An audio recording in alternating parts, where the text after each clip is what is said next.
Hello friends, welcome once again to our channel ब्रेनियक्स।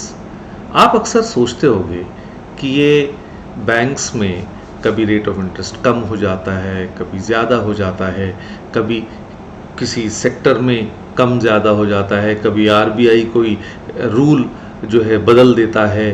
तो ये सारी चीज़ें इकॉनमी में क्यों हो रही होती हैं और इसका क्या फ़र्क पड़ता है इकॉनमी में या मनी सप्लाई के ऊपर। बैंक कभी भी क्यों रेट ऑफ इंटरेस्ट कम कर देता है या कभी भी क्यों बढ़ा देता है और उससे हम लोगों के जीवन पे क्या असर पड़ सकता है। तो आज का जो टॉपिक है इसमें हम इसी चीज़ को करेंगे। चलिए शुरू करते हैं। अब जो ये टॉपिक है इसको कहा जाएगा methods of credit control, right. अब मेथड्स ऑफ क्रेडिट कंट्रोल की जो हम बात करते हैं तो जैसे हम कह रहे थे कि इन्हीं सारी चीज़ों का हमको ध्यान रखना पड़ेगा कि भाई हम कब क्या करने वाले हैं, कि आरबीआई क्या कर रहा है।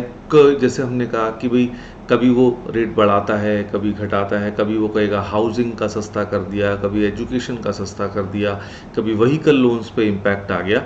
तो ये जो अलग अलग चेंजेस आ रहे होते हैं ये क्यों आते हैं, तो आगे बढ़ते हैं। अब इसमें ये जो फंक्शन है वो सेंट्रल बैंक का हम कहते हैं द मोस्ट इम्पॉर्टेंट फंक्शन है। अब आप देखिए हमारे देश में जो सेंट्रल बैंक है वो तो आरबीआई है, और हमारे देश के अंदर जो वॉल्यूम और डायरेक्शन ऑफ क्रेडिट, मतलब किसी भी सेक्टर के अंदर या money supply in the country as a whole, इन सब चीज़ों का हमारी इकोनॉमिक एक्टिविटी के ऊपर बहुत ज़बरदस्त इम्पैक्ट आता है। तो ये सारा काम आरबीआई करता है कि जो भी ट्रांजैक्शंस कमर्शियल बैंक्स करते हैं कॉमन पीपल के साथ या कॉरपोरेट के साथ, हमारे अपने कस्टमर्स के साथ, उन सब चीज़ों पर निगाह आरबीआई की रहती है, ठीक है, क्योंकि for the well being of the economy. तो इन मेथड्स ऑफ क्रेडिट कंट्रोल को हम दो पार्ट्स में डिवाइड कर सकते हैं। एक को हम कहते हैं क्वांटिटेटिव मेथड्स, जिनको हम जनरल मेथड्स भी कह सकते हैं, और इसका बेसिकली पर्पस होता है कि total quantity of credit in the economy, कितना पैसा हमारी इकोनॉमी के अंदर है। और दूसरा जो है वो हम कहते हैं क्वालिटेटिव, यानी जिनको सिलेक्टिव क्रेडिट कंट्रोल्स भी कहते हैं। अब सिलेक्टिव कंट्रोल्स का मतलब है कि यहाँ पे टोटल क्रेडिट की बात नहीं हो रही, यहाँ पे सेक्टर वाइज की बात हो रही है। कि हम ये कहते हैं कि भाई वो ये कहे कि रियलिटी सेक्टर में कितना होना चाहिए, वहाँ पे बढ़ाना है या घटाना है, या व्हीकल सेक्टर, तो जिस चीज़ को प्रमोट करना है या जहाँ पे उसको रोक लगानी है, तो ये सारे काम क्वालिटेटिव कंट्रोल मेथड्स के अंदर आते हैं। चलिए अब आगे देखते हैं। अब जो क्वांटिटेटिव मेथड, सबसे पहले हम उनको देखते हैं कि क्वांटिटेटिव मेथड्स कौन कौन से हैं। देखिए, पहला bank rate, SLR statutory liquidity ratio, CRR cash reserve ratio, reverse repo rate and open market operations. तो ये हमारे 6 क्वांटिटेटिव मेथड्स हो गए। अब इनको हम एक एक करके समझते हैं कि ये क्या है। तो सबसे पहले हम आते हैं बैंक रेट पे। तो पहले तो ये जान लीजिए कि बैंक रेट होता क्या है।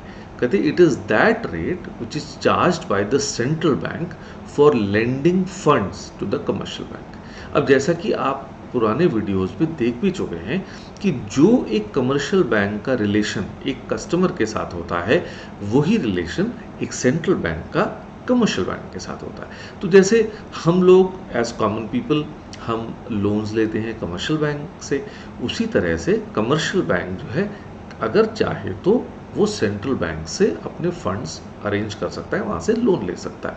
अब ऑब्वियसली कमर्शियल जो सेंट्रल बैंक है वो भी फ्री में तो देगा नहीं, भैया नथिंग कम्स फ्री, सीधी सी बात है। तो अगर तो उसमें क्या होगा कि जो रेट सेंट्रल बैंक चार्ज करता है हम उसको बैंक रेट कहते हैं। अब ये बैंक रेट ऑब्वियसली डिसाइड तो आरबीआई करेगा, तो लेकिन अगर आरबीआई कर रहा है तो वो कम क्यों करता है या ज़्यादा क्यों करता है, तो आप इस बात को समझिएगा कि अगर मान लीजिए आज बैंक रेट, जैसे हमने कहा कि आज 4.25% है, अब कल को आरबीआई ये मानता है कि भाई मुझे ये बढ़ाना है, ठीक है, और लेट से उसने वो 5% कर दिया, तो अब वो 5% पे जो है दे रहा है कमर्शियल बैंक को। अब कमर्शियल बैंक उन पैसों का क्या करेगा, वो आगे लोन देगा। तो अगर वो पैसा, वो फंड्स कमर्शियल बैंक को ही 5% के पड़ रहे हैं, तो ऑब्वियसली जब वो आगे लेंडिंग करेगा तो उससे ज़्यादा की करेगा। तो लेटस से उसने कहा कि मैं 2% का मार्जिन रख के करूँगा, तो यानी वो 7% हो गया। अब अगर आरबीआई उसको वापस 4% पे लाता है, तो कमर्शियल बैंक सोच सकता है अच्छा भाई मेरे को तो 2% का रखना है, तो उसने 6 कर दिया। यानी बैंक रेट अगर बढ़ रहा है तो मार्केट में जो रेट ऑफ इंटरेस्ट है वो भी बढ़ रहा है, और अगर बैंक रेट घट रहा है तो वो भी उसको घटा सकता है। अब बढ़ने या घटने से यूजुअली मार्केट सप्लाई में क्या फ़र्क आ रहा है कि जैसे हमने कहा कि भाई बैंक रेट उन्होंने बढ़ाया तो कमर्शियल बैंक ने मार्केट रेट ऑफ इंटरेस्ट बढ़ा दिया। अब मार्केट रेट ऑफ इंटरेस्ट बढ़ा दिया तो भाई सीधी सी बात है, एज कॉमन पीपल हम लोगों के लिए लोन्स महंगे हो गए। तो हमें ये सोचना पड़ेगा कि अगर हमें इस पैसे को आगे इस्तेमाल करना है तो हमारी कॉस्ट ऑफ कैपिटल बढ़ गई। अब कॉस्ट ऑफ कैपिटल बढ़ने से क्या हुआ कि भाई हमारा जो है हम सोचेंगे कि भाई रुक के ले लेते हैं, अगर ज़्यादा ज़रूरी काम नहीं है तो हम सोचेंगे कि भाई देख लेते हैं, हो सकता है 2-4-6 महीने में ये कम हो जाए। तो यानी करंट डिमांड जो है वो कम हो जाएगी। अब डिमांड कम हो जाने से क्या होगा कि लोग लोन ले ही नहीं रहे, तो यानी इकॉनमी के अंदर जो मनी सप्लाई है वो कम हो जाती है, और ये then act as a control for inflation, कि इन्फ्लेशन का लेवल भी गिर जाएगा। तो यानी कि अगर आरबीआई को इन्फ्लेशन कंट्रोल करना है तो वो बैंक रेट बढ़ाएगा, जिससे कि इकॉनमी के अंदर मनी सप्लाई रिड्यूस हो सके। वहीं इसका एक दूसरा रूप भी है कि जब आरबीआई ये डिसाइड करे कि उसको बैंक रेट कम करना है। अब बैंक रेट कम करना है तो इसका मतलब क्या है कि मार्केट रेट ऑफ इंटरेस्ट भी कम हो जाएगा। मार्केट रेट ऑफ इंटरेस्ट कम हो गया तो यानी हमारी कॉस्ट ऑफ कैपिटल कम हो जाएगी। अब हमें लोन सस्ते मिल रहे हैं, इसका मतलब अब अगर कॉमन मैन को लोन सस्ते मिलेंगे तो वो आगे बढ़ के ज़्यादा से ज़्यादा लोन लेने की कोशिश करेगा कि भाई अगर उसे इन्वेस्टमेंट करनी है, कोई भी नया काम उसको करना है जहाँ पे उसको पैसे की ज़रूरत है, तो वो क्रेडिट लेने में हिचकेगा नहीं। और इससे क्या होगा कि money supply in the economy will increase, जिसका फाइनली इम्पैक्ट क्या होगा कि डिफ्लेशन को कंट्रोल कर सकता है। यानी कि अब जो है, क्योंकि पैसे की कमी थी इकॉनमी में और ना मनी सप्लाई ज़्यादा जब हो तो वो भी नुकसानदायक होती है, और डिफ्लेशन में भी वो नुकसान करेगा, क्योंकि फिर इसका मतलब स्लो डाउन आ गया। ठीक है, तो उस चीज़ को भी कंट्रोल करना बहुत ज़रूरी है। तो इस तरह से जो बैंक रेट के थ्रू इन्फ्लेशन और डिफ्लेशन को कंट्रोल किया जाता है। I hope you have understood, और नहीं तो एक बार इस प्रेजेंटेशन को फिर देखिएगा। और जैसा कि आप जानते ही हो कि भाई हम ये प्रेजेंटेशन का लिंक तो अपने डिस्क्रिप्शन में दे ही देते हैं आप लोगों के डाउनलोड करने के लिए। ठीक है, तो अब चलते हैं अगला है ओपन मार्केट ऑपरेशंस। अब ये क्या है? अब ओपन मार्केट ऑपरेशंस में जो सेंट्रल बैंक है वो गवर्नमेंट सिक्योरिटीज़ की सेल और परचेज करता है। अब मान लीजिए, और ऑब्वियसली सेंट्रल बैंक अगर ये इनिशिएट करना चाहता है तो वो इनिशिएट तो ये with the help of commercial bank से करता है। तो अब ये कहा जाएगा कि अगर वो सेल कर रहा है तो इसका मतलब क्या हुआ, लोगों का पैसा गवर्नमेंट के पास आ गया, तो यानी लिक्विडिटी जो है इकॉनमी में से कम हो गई। और अगर वो खरीद रहा है तो इसका मतलब वो मार्केट में पैसा डाल रहा है।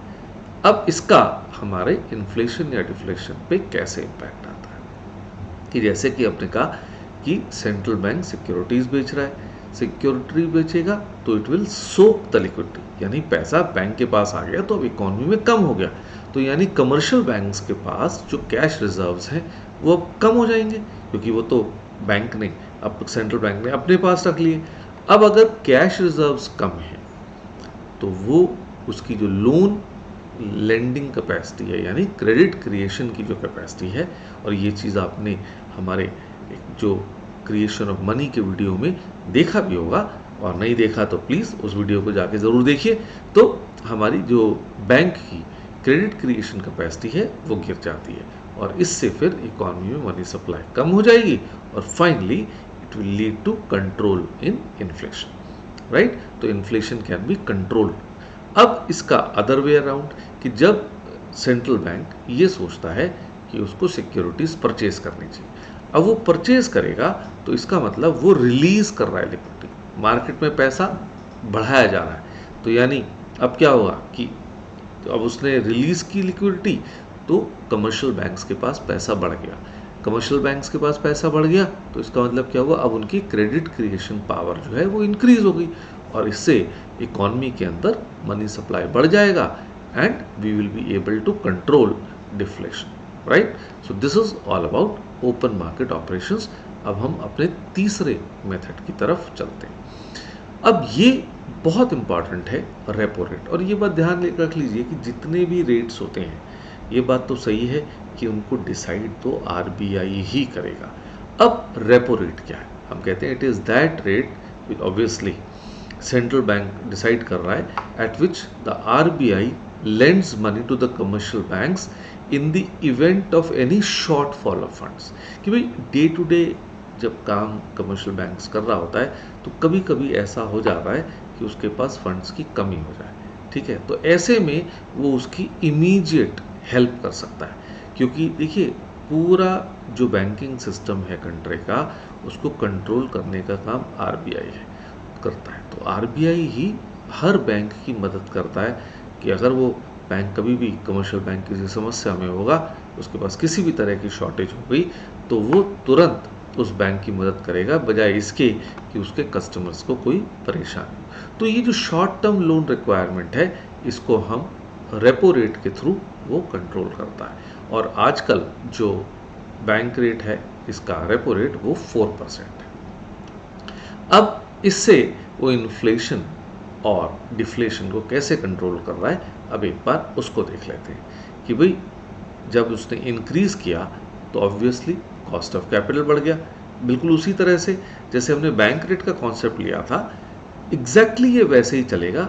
बस फर्क इतना ही है कि बैंक रेट जो है वो लॉन्ग टर्म रिक्वायरमेंट्स के लिए था और repo rate short term requirements के लिए। तो fall in the demand for credit leading to fall in supply and inflation is controlled.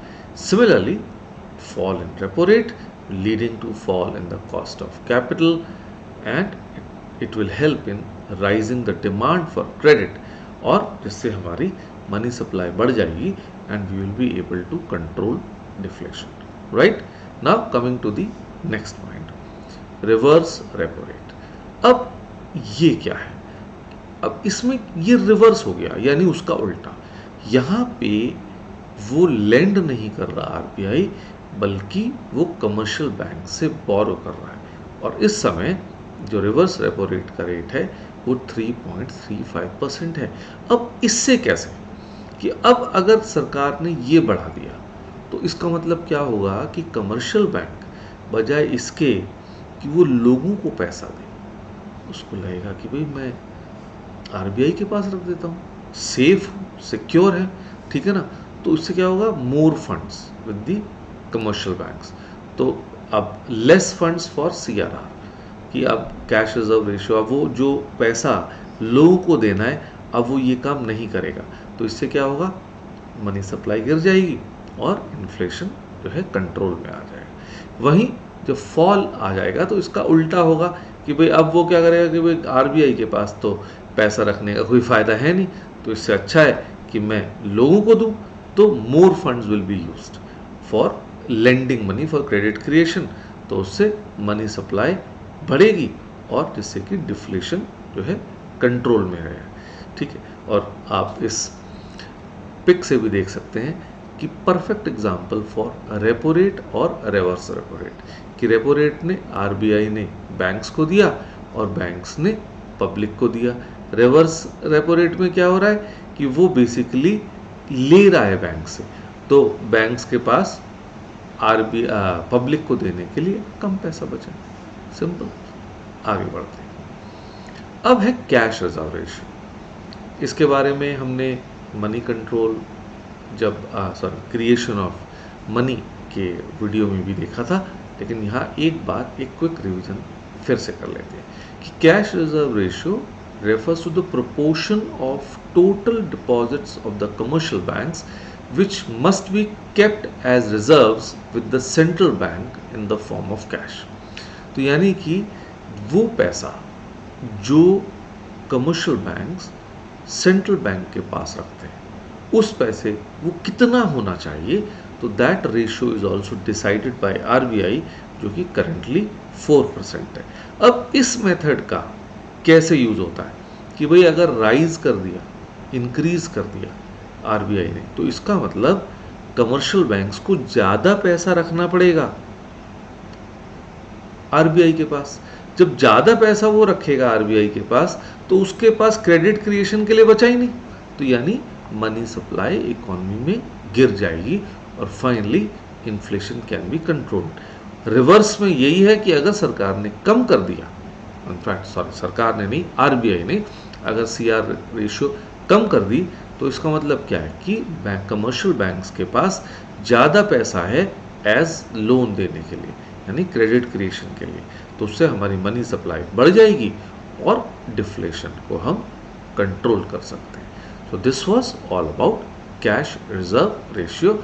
और अब हम अपने लास्ट मेथड पे आ जाते हैं क्वांटिटेटिव कंट्रोल के, यानी SLR, that is statutory liquidity ratio.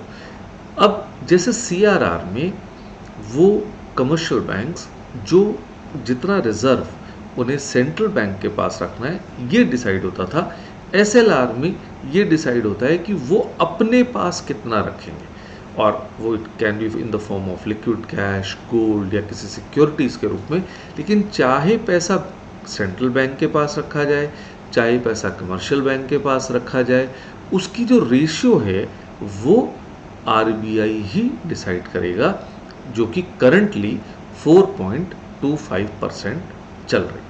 अब इससे कैसे हम कंट्रोल करते हैं कि भाई राइज हुआ, तो यानी कमर्शियल के बैंक्स के पास लिक्विड एसेट्स मौजूद हैं, लेकिन अब इसका मतलब वो लोन ज़्यादा उसको अपने पास रखने एज रिजर्व्स, तो इसका मतलब वो लोन में नहीं दे सकता।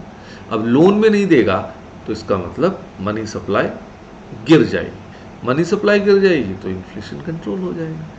तो यानी हम यही देख रहे हैं कि मनी सप्लाई बढ़ेगी, बढ़ाने की ज़रूरत है, तब हम क्या करेंगे, डिफ्लेशन को कंट्रोल करेंगे। अगर हमें इन्फ्लेशन कंट्रोल करनी है तो हमें मनी सप्लाई घटाने की ज़रूरत होती है। तो बिल्कुल उसी तरह से fall in SLR will lead to fall in the liquid assets of the commercial banks, क्योंकि अब उसको कम रखने की ज़रूरत है। तो यानी अब वो जो पैसा वो लोन में देना चाहता है वो बढ़ गया, तो मनी सप्लाई बढ़ गई, और फाइनली हम we are able to control deflation. So these were the 6 methods of quantitative control. I believe कि आपको ये अच्छा समझ आया होगा, और मेरी आपसे रिक्वेस्ट है कि बहुत इंपॉर्टेंट टॉपिक है, इनमें अलग अलग आप ये कह सकते हैं डेफिनेशंस भी आ सकती हैं, फिल इन द ब्लैंक्स भी, ये प्रोसेस भी आ सकता है। तो ये वीडियो आपको बार बार देखने की ज़रूरत है जिससे कि आप इन कॉन्सेप्ट को अच्छे से समझें। अब हम आ जाते हैं अपने सेकंड टाइप ऑफ मेथड्स पे, यानी क्वालिटेटिव मेथड्स। अब क्वालिटेटिव मेथड्स में हमारे पास बेसिकली 3 तरह के methods, moral suasion, second margin requirement, and third credit rationing. अब ये देखते हैं कि ये क्या है मॉरल सुएशन।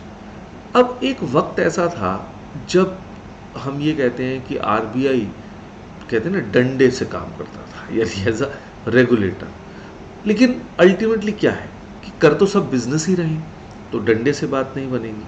तो अब बेसिकली क्या होता है कि वो एक सुपरवाइजरी रोल में है, आरबीआई को लगता है कि वो उसे हेल्प करनी चाहिए so that banking business grows, ठीक है, बट उसको लोगों के वेलफेयर का भी ध्यान रखना है। तो अब जो है वो सुपरवाइजरी रोल में आ गया कि it means employment by central bank of policy statements, public announcements और outright appeals and advices that excessive expansion और contraction of bank credit may lead to evil consequences. कहने का मतलब यही है कि वो इस बात का ध्यान रखता है कि ना तो बैंक्स का नुकसान हो ना जनरल पब्लिक का। अगर वो बजाय पहले ये देखे कि अगर उसने कोई रूल पास किया है, कोई अनाउंसमेंट की है, कोई बेनिफिट आरबीआई चाहता है कि वो लोगों तक पहुंचे, तो बैंक्स उस चीज़ को फॉलो करें, जिससे कि एक पॉजिटिव एनवायरनमेंट इकॉनमी के अंदर बना रहे और सभी को फायदा। अब इनके अंदर क्या क्या फीचर्स हो सकते हैं, कि कहने का मतलब कि आरबीआई जो है कैसे, किन किन तरीकों से जो है कमर्शियल बैंक या इस सिचुएशन को कंट्रोल करता है। क्योंकि मॉनेटरी पॉलिसी इंस्ट्रूमेंट बनाता है, क्वांटिटेटिव टूल तो है ही है ये, it is controlled by the central bank. Personal interaction करने की कोशिश करता है, फिर परसुएसिव, मतलब अगर सेंट्रल बैंक चाहे तो वो थोड़ा सा जो है कमर्शियल बैंक के पीछे भी पड़ सकता है, उनको परसुएट कर सकता है कि नहीं भाई जो मैं कह रहा हूँ वो करिए। इसका ऑफ कोर्स इकॉनमी के ऊपर साइकोलॉजिकल इफेक्ट भी होता है, और इस तरह की कोशिश की जाती है कि भाई ना तो सिर्फ सारे बैंक ही नहीं, लेकिन उनका कमर्शियल बैंक और सेंट्रल बैंक का आपस में बहुत अच्छा कोऑपरेशन रहे, और ये कोई लॉफुल एक्शन, मतलब लीगैलिटी में नहीं जाता। क्योंकि जब बात रेगुलेशन की होती है तब लीगैलिटी की बात आती है। यहाँ पे वो ये कहता है कि अगर मैंने कोई अनाउंसमेंट की है तो कमर्शियल बैंक्स जो हैं वो स्वेच्छा से, अपनी इच्छा से उसको फॉलो करें, और जो देश की प्रगति में जो अपना अपना योगदान करें, लोगों को बेनिफिट दें। ठीक है ना। फिर अब हम आते हैं सेकंड, मार्जिन रिक्वायरमेंट। अब आपने अक्सर देखा होगा कि जब आप बैंक से लोन लेने जाते हैं, अब वो घर के लिए हो सकता है, गाड़ी के लिए हो सकता है, ठीक है, किसी भी पर्पज़ के लिए हो सकता है। अब लेट अस से हमने कहा कि भाई वो गाड़ी के लिए लोन है, तो आपने जो गाड़ी पसंद की वो 10 लाख रुपए की है, तो क्या आप सोचिए आपको 10 लाख रुपए का लोन मिल जाएगा? नहीं। चाहे आपकी इनकम, अगर आपने कहा कि क्योंकि हमारे पास ये तरीका होता है जब हम बैंक के पास जाते हैं कि हम इवैल्यूएट कर सकते हैं कि हमें कितना लोन मिल सकता है। अब लेट अस अज्यूम कि आपकी इनकम के हिसाब से बैंक ने कहा कि भाई मैं आपको 12 लाख रुपए का लोन दे सकता हूँ, तो आप खुश हो गए कि वाह भाई वाह, मैंने तो 10 लाख रुपए की गाड़ी पसंद की है, तो मेरे को तो बैंक ने 12 लाख कह दिया, तो यानी अब तो मेरे को पूरा का पूरा लोन मिल जाएगा। तो नहीं, जब बैंक ये आपसे पूछेगा कि भाई आप कौन सी गाड़ी परचेज करना चाहते हैं, उसकी क्या कीमत है, और आपने कहा 10 लाख, तो अगर लेट अस अज्यूम कि उस समय मार्जिन रिक्वायरमेंट 20% है, तो आपकी एलिजिबिलिटी बेशक 12 लाख है, लेकिन आपको 10 लाख रुपए की गाड़ी पे ज़्यादा से ज़्यादा 8 लाख रुपए का लोन मिलेगा। तो 20% का मतलब ये है कि जो 10 लाख का 20% 2 लाख हो गया, यानी वो 2 लाख रुपए आपको अपनी जेब से देना होगा, यानी 100% लोन नहीं मिलता है। यही चीज़ रियलिटी सेक्टर में है कि हमने कहा कि भाई आपने जो प्रॉपर्टी पसंद की वो 50 लाख की है, और मार्जिन रिक्वायरमेंट लेटस से उसमें 20% है, तो अगर मार्जिन रिक्वायरमेंट 20% है वहाँ भी, तो इसका मतलब ये है कि 50 लाख की प्रॉपर्टी पे आपको ज़्यादा से ज़्यादा 40 लाख का लोन मिल सकता है, और 10 लाख रुपए आपको अपने आप देने होंगे। ठीक है ना। तो हम इस चीज़ को कह सकते हैं कि मार्जिन रिक्वायरमेंट जो है, it is the difference between the current value of collateral security and the value of loan granted. ठीक है ना, कि अगर आपकी प्रॉपर्टी जो है 50 लाख की है, लोन आपको 40 लाख का मिला, यानी 10 लाख रुपए आपकी मार्जिन रिक्वायरमेंट। अब इससे अलग अलग, अब हमने बात ये की थी कि भाई ये तो सिलेक्टिव कंट्रोल है, तो सिलेक्टिव कंट्रोल में जो आरबीआई है वो कैसे इन मार्जिन रिक्वायरमेंट्स की हेल्प से किसी न अलग अलग सेक्टर्स को हेल्प करता है। अब मान लीजिए हम बात कर रहे हैं लेट्स से रियल्टी सेक्टर की। अब यहाँ पे मार्जिन रिक्वायरमेंट बढ़ा दिया मतलब लेट्स से पहले 20% था, जैसे हमने, अब वो उन्होंने 30% कर दिया लेट्स से, तो यानी आपको सिर्फ 70% का लोन मिलेगा और 30% आपको अपनी जेब से देना पड़ेगा। अब इसका मतलब आप ये सोच रहे हो कि भाई 50 पर लैक्स का मेरी प्रॉपर्टी है, 50 लैक्स पे अगर मेरे को 70% का लोन मिलेगा तो 35 लैक्स का ही ज़्यादा से ज़्यादा लोन मिल सकता है। यानी 15 लैक्स आपको अपनी जेब से देने हैं, अपनी सेविंग्स में से, अपने डिपॉजिट्स में से। अब आप सोच रहे हो कि मेरे पास तो अभी वो 15 लाख नहीं है, तो यानी मार्जिन रिक्वायरमेंट आप बैंक तब बढ़ाने की कोशिश करता है जब कहीं ना कहीं वो उस सेक्टर में से पैसे को कम करना चाहता है, ठीक है, वहाँ की डिमांड को वो कंट्रोल करना चाहता है। तो उससे क्या होगा, लोग लोन नहीं लेंगे उस सेक्टर के लिए, तो यानी वहाँ पे डिमांड गिर जाएगी, फॉल इन मनी सप्लाई हो जाएगा, ठीक है, और उससे इन्फ्लेशन कंट्रोल हो जाएगी। वहीं पे अगर उसे किसी को एनकरेज करना है तो वो मार्जिन रिक्वायरमेंट को कम कर देगा, कि हमने कहा कि कहाँ तो हम 20% की बात कर रहे थे, अब उसने 10% ही कर दी। अब 10% का मतलब क्या है कि भाई आपको 45 लैक्स तक का लोन मिल सकता है, और केवल 5 लाख रुपए, क्योंकि हम प्रॉपर्टी को अज्यूम कर रहे हैं कि वो 50 लैक्स की है, ठीक है। तो अब आपने कहा वाह भैया 5 लाख तो है मेरे पास, तो आपने तुरंत लोन के लिए अप्लाई कर दिया, यानी डिमांड बढ़ गई ना, और उससे जो है मनी सप्लाई, क्योंकि अब आप 45 लाख रुपए आपके पास आ गए हैं अपने लिए खरीदने के लिए, उस मकान के लिए, उस हाउस के लिए, तो आप बड़े आराम से, तो इससे क्या होगा, मनी सप्लाई बढ़ी तो डिफ्लेशन कंट्रोल हुआ और हम उस सेक्टर को बेनिफिट दे पाए। अब राशनिंग ऑफ क्रेडिट की बात कर रहे हैं। अब यहाँ पे है कि fixation of credit quotas for different business activities. कि कहने का मतलब ये है कि भाई सेंट्रल बैंक ये चाहता है कि भाई ठीक है, मैंने कहा कि हमें लोन्स देने हैं, लेकिन कहीं ना कहीं वो ये चाह रहा है कि वो सेग्रीगेट कर सके कि इसमें ज़्यादा और इसमें कम। या आप, उसने कमर्शियल बैंक को कहा कि आपके पास अगर लेटर से 100 रुपीज़ हैं या 100 करोड़ हैं फॉर गिविंग लोन्स, तो आप इतना परसेंटेज एजुकेशन वालों को दीजिए, इतना परसेंट रियल्टी में दीजिए, इतना परसेंट आप जो है व्हीकल लोन्स के लिए दीजिए।